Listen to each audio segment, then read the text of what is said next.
You are correct. Hello, world. What is up? Welcome to Build. I'm your host, Matt Forte. We are here live at the Build Studio in New York City. Our next guest is one of country music's biggest stars. He was named top new male vocalist at the 2006 ACM Awards, and Country Aircheck ranked his single, Watching You, as the #1 song of the decade.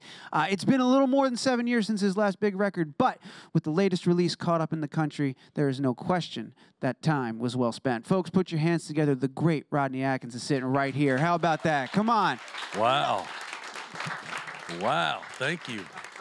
Rodney, congrats on this record, man. Thanks so much for being here. Oh man, this is incredible to come visit you guys, and thank you very much. It's a labor of love for a long time. Yeah. You can tell for sure when you're listening to it that love kind of exudes. This record exudes love, man. I'm stoked to talk to you all about it. Real quick, how are you doing? How's life? How's New York treating you? I saw you guys went to the game last night. We did, yeah. It was fun. It was kind of a perfect game. It was the Yankees were down, then they came back with a home run, and then the Blue Jays came back, and then they send Chapman in to close it out, and he's got that aura around him, you know, when he can throw 105 miles an hour. It was a blast, man. Just New York is, you know, growing up, if you don't know this place, it seems very tough and kind of unfriendly until you come here and you realize these are kind of the most friendly people on earth, you know, and I realized that these people are real country music lovers. For sure. The way they appreciate, you know, that I say that I sing to the rural heart, and that's the best way to describe it, as we were talking before, is if you're in the middle of nowhere, middle of Iowa somewhere, and you have a flat tire, you can go to pretty much any house, and people will help you out. It's the same thing here, because 52nd and 3rd doesn't make sense to where I'm from. I can't figure out where to go, but I can stop and ask anybody, and they'll pretty much walk me to the spot and tell me, this is where you need to be, buddy. This is it. And that's what's beautiful. It's who I'm singing to.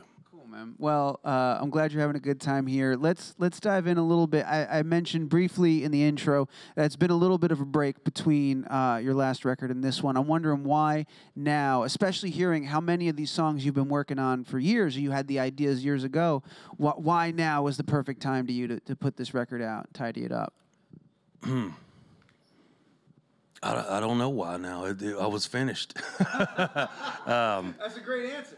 You know, perfect time to put the record out. Well, it's done. I'm sure that my label and booking agents and all those people would love to have new product every year and a half or so, but it's never worked for me to just. I don't think I can just throw stuff out there and that it'll connect. Yeah. I like to sweat every kick, drum, and guitar fill, and every vocal and every song. I think that the fans deserve that, to have something that you care that much about. And hopefully, you know, as you said, Watching You is the most played song of the decade. You're trying to have songs that will remain relevant over a long period of time. And I think If You're Going Through Hell is just as relevant today as it was, what was that, 13, 14 years ago when that came out. It seems brand new still. When you're sitting down and you're writing a song, like I think the first one you wrote for this record I'd read somewhere was "All My Friends Are Drunk." Is that right? Was that like I did not write that, but you know the first one you worked on? I won't take credit for that. Yeah, exactly. That was the first one. So that's the first one, and that kind of got you set off. Did you know then this is the first step towards whatever my next record's going to be, or do you think in terms of records, or do you think you just write until you think you got enough? Like how do you come to the conclusion that Caught Up in the Country is a full, complete story? I can't really put express what that is. It's a feeling. It's the ride that the tough thing now is actually that I don't think you're making albums as much anymore. It's that one or two songs that can instantly go out. And I think probably the EP, which is 4 or 5 songs usually, that people come up with. I'm a firm believer that it's not the greatest hits album that basically connects artists with with fans. It's when you get to do that one album that you feel like you know that person because of that record. I feel like, fortunately for me, it was going through hell. When after that album, people knew me. If you heard that album and you've never met me, you know me from that record. Right. And that's exactly who I am. I'm not good at being an artist guy over here and then being a dad and a husband. That's me. And that's the challenge of putting an album together, is making it make sense and having that common thread run through every song. Yeah. And you can tell from this record that I'm happy, healthy, and in love, you know? Yeah, exactly. That's what I mean by the record exudes love. And I guess, because the other thing that I was looking at, that timeline, 2013, that was around the time, I want to say that you and your wife got engaged, right? It was around We got married in 2013. You got married in 2013, so there you go. So that's like the whole chapter kind of starts right there. That's the first track you start working on, your life. You have this big life-changing moment that occurs, and you can kind of hear how that impacts the music and what's going on there. Without getting too nuts and bolts, like when you listen back to this record, does it remind you of that whole journey from 2013 to now? Yeah. Yeah? You can pick out different moments in time. I was doing this when that happened. Yeah, for sure. You know, when I've said, like, there's a song on there I wrote with my wife called My Life. Yeah. And I didn't even realize that I'd had those thoughts in my head of being a little kid that was put up for adoption. And my adoption story's kind of crazy. I was adopted and returned several times. And, you know, those things when you're a little kid and you don't understand what that means, but these little things get in your head about, even if you get adopted by a great family, the self-worth thing when you're adopted, when you're given up, and it's in there somehow. And I realized with Rose, my wife, that the simplest thing that I could do is just believe her when she said she loved me and I was good enough. And that's what my life is about. That's a huge thing in my life, in my own head, that she provided for me. All I had to do was kind of turn off everything and believe her. And that's what this whole album reflects. That's really beautiful. Yeah, well, all over applause. That's a beautiful sentiment. Thank you. There's a line for me I love on this record because it's just so damn clever, and we talked about it back there, and it's. I love that. Yeah, and as a songwriter, that's what that line, because I do sweat every single line. Like it's just you were telling me the story that you wrote this line down, you held on to it for a while, and you were right to do so. Thin as rails, thick as thieves. I love a quick little play like that. It's so simple, but it says so much about you and your buddies when you were kids, right? Yeah. And that's funny. That's cool. Do you take a line when you have a line like that? You hold on to it forever. When do you try to build out a song around it? How do you build a song around that idea? Or do you wait for a song to come along where it fits? Like, how do you find a home when you have an idea like that? Me as a songwriter, I hate cliches in songs. I think our job is to create cliches, is to create those things like that. And so, yeah, I'll get a line, and that's a line that I wrote down, I don't know, 7 or 8 years ago, and just kind of, my phone is just full of those kind of things. Yeah. And just held on to it. And so my wife, Rose Falcon, and Matt Rogers sat down to write this song, and Matt had the idea, Young Man. And I said, I know the first line, and went digging for that. And there's another song on there called Waiting on a Good Day that I wrote the verse 15 years ago, but I didn't know what to do with it. And I'll go through that. It's funny when you go actually looking through stuff that's written on actual paper. And that's what it was in a notebook from, that's probably older than that, because that was in a notebook from college, which is why I didn't do well in college, because the margins are full of lyrics. And so I wound up digging through that stuff and found that verse, and then wrote Waiting on a Good Day. You got to figure that, I mean, that's a really long approach, but that's the best way to write a timeless song. If you have an idea that you wrote 15 or more years ago and it's still a good idea and it still holds up, at that point you got to know, well, maybe this works. Maybe I'm onto something with this. That started out as I had the verse, and I wanted to write a song that was very rural, very country, very the farming lifestyle, but that could be related to by a couple struggling in Chicago. Yeah. That was my goal all along with what I did as a country music artist, was have songs that's relatable no matter where you're from. For sure. I was reading about the production on this record, and that you compared it to almost like sculpting a statue, where you're kind of chipping away and like finding, like letting the song sort of reveal itself underneath. And I'm curious how that worked. If you would walk into the studio, throw a bunch of ideas down on the track, and then just start moving the pieces around, or what did that look like when you think of it that way, that you were chipping away? What were you taking away? What were you subtracting to find your sound on this one?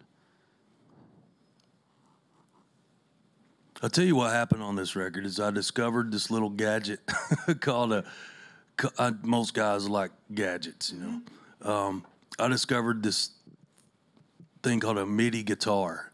Oh, yeah. Because I can't play piano. I can barely play guitar. And it allowed me to come up with sounds and trigger sounds. So I played piano on all this stuff with a guitar. I played strings with this little thing called a jam stick.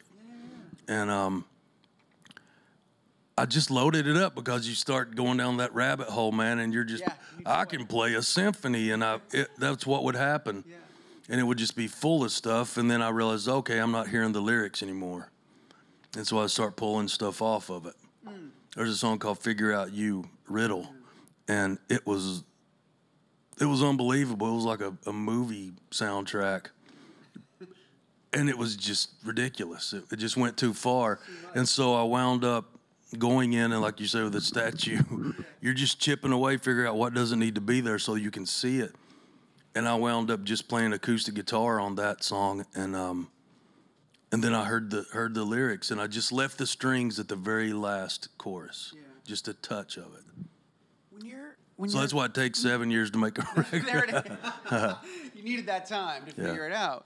When you're experimenting with the new sounds, and you got the MIDI guitar, and you're throwing strings in there, you're throwing all these things in there, are you ever not struggling with or working on balancing between, I want to try these new sounds, and is this even a country song anymore? Like, do you ever find yourself in your exploration, like creating, oh no, is this a pop song? Is this another song? Or is this still country? Like, is that something you have to think about, or do you let the chips fall where they may and then see what you got in front of you? Like, how do you work? I'm fairly confident I couldn't go pop with a mouthful of bubble gum. It would never happen. It's you don't. That will never be an issue with me. That people will go, what station am I on? Am I on a pop station? Right. I think Waylon Jennings said that it's the singer, not the song. You know what that is. It's kind of like people say, a lot of times when they hear things nowadays, is that country? I think country music, it's an oak tree. It's an oak tree. It's always going to be an oak tree. You can call it a sycamore. You know it's an oak tree. Yeah. It is what it is. And you know what country is. And sometimes the line is blurred a little bit, but pretty much it is what it is. It doesn't change. People's taste can change, and I think it's good when people get outside and it's a little bit of a different kind of sound. Like Caught Up in the Country has sort of, you could say it's a EDM kind of thing, and which we did have a remixer that wanted to do something like that. But it's a country song. It's a country lyric and vocal, and it represents, I say, the connection between the ground and the sky. There's no way around it. I couldn't go pop with a mouthful of bubble gum. It's going to be cracking me up for a while. It's freaking brilliant. I've never heard that before. I think it's the truth. That's fantastic. We got to go. I've only got like a minute left. We've got some questions in the room. We're going to go there in just a second. We'll get the microphone set up. But the last thing I wanted to ask was when you're working on these records and you got to listen to them, you take your time, you make sure you got all the sounds just right. Is there a place you go or a set of speakers you trust more than any other set that you listen to, and you know if it sounds good here, then I know then my record's done? Is there a place that like you can really trust? Yeah, my truck. Yeah. It's perfect, right? You can go, you go in these studios and the speakers are unbelievable. They make everything sound good. Yeah. I'll tell you what did happen on this record is I caught myself realizing as we were mixing stuff that it had to sound good on my phone speakers because I think people hear stuff a lot. It's funny, you mix stuff to sound humongous, but then you're mixing it down to like, I don't know, 3 megabytes, Right. actually. And that's how it has to sound good. And we had a couple mixes that when I played it on my phone, the kick drum disappeared and things like that. So we had to go back and fix that. But yeah, I trust my truck. I don't want no fancy system in there. I just want it bare bones and Are basic. the windows up in the driveway? Are you driving around, windows down? Paint me a picture here. I want to. Both. It's got to work both ways. Go both ways. That's it. What I do as I'm mixing stuff is I'm an early riser. I would get up about 4:30 before the sun came up, get in my truck when there's no traffic, and I would just drive the back roads and listen to mixes and see if everything was where it should be. Yeah. Or leave my truck and I don't know, get out and do something, chop firewood or whatever, so that it's playing over there. Yeah. Well, that makes a lot of sense now, because that's how you've listened to music your whole life. So if it sounds good doing what you normally do, then you know it's ready. To turn it up. Yeah. And turn it down. I love those parts of it, just like the real parts were right before it comes to us, all the stuff that goes into making it. This whole process, though, trust me, I make everybody working on it crazy. They think, Why is that? Completely crazy. Well, just the other day, I was listening to one of the songs on the record, and I heard this little digital noise thing, just little right between two words. And they went back in and fixed it and then sent it back to all the streaming services. Really? Yeah. That's kind of nice to be able to do that for all that we've talked about streaming and how it's changed the music industry and all. You can hear something and go back. That's true, yeah. And fix a little thing before it's out of the world. Wow. Dude, I'm really having a great time talking to you, but I want to make sure we got time for the audience. He's telling me we got a couple in the room, so let's get those going. We've got some microphones out there. First one right here. Go for it. I was just wondering if you have any rituals or anything you do for good luck before you go out on stage. I do, actually. A few years ago, well, it's several years ago now, I was playing in Denver, and it was the first time I ever sold out shows back to back to back. And by the third night, I could not get a breath because of the altitude. I was running out of air. I was going, what is happening? And I'd never taken voice lessons or been to a voice coach. But I wound up, when I got back to town, I found a lady, her name was Janet Kenyon, who's a vocal coach, and went in and told her what had happened. And she said, you don't breathe correctly. And so she had me actually lay down on the floor to take breaths. And so we worked out this, it's about, I think, 23-minute breathing warm-up exercise that I do sometimes I do it more than once, but I don't care if I'm singing one song or I'm singing for 2 hours. I do the same thing, and it kind of resets me. But things can get crazy. You get excited, and your heart's beating, but that kind of puts me in the right spot. But that's my only ritual. That's pretty wild. What a hell of a way to find out you can't breathe. It was crazy, man. If you're going through hell, keep on going. Yeah. It's terrifying. We've got one more. Let's do one more real quick. Go for it. Great. Hi. I was just wondering if you have a favorite aspect on taking this album on tour across the country, and if there's anything you're looking forward to at the rest of the stops. Wow, yeah. I guess maybe the coolest thing about the new music, and it's been so long since I've had new music. It's seeing in every show how there's a few more people that know the words, and a few more people that, yeah, that's my jam. And as we release the album, So Caught Up in the Country is the first single, and more people knew that. But now seeing people sing the songs that aren't actually singles, and they've listened to the record. The people is the coolest thing. It's you guys that make it have the best job in the world. Awesome. That's a great question. Thanks. Well, thank you guys so much. Now, for those watching at home, do not go anywhere. We're going to take a quick second to make sure the stage is right, but then Roddy's going to come back, and he and the boys are going to play some music for us, so we're very lucky. I want to thank everyone for watching out there. I want to thank everyone here for being a great audience. And, Rodney, I want to thank you, man, for hanging out for this record and for chatting with me for a little bit. This is sick, man. Thanks Thank so y'all much, for man. I coming really out. appreciate it. Guys, make some noise. Rodney Atkins right here. Don't go anywhere.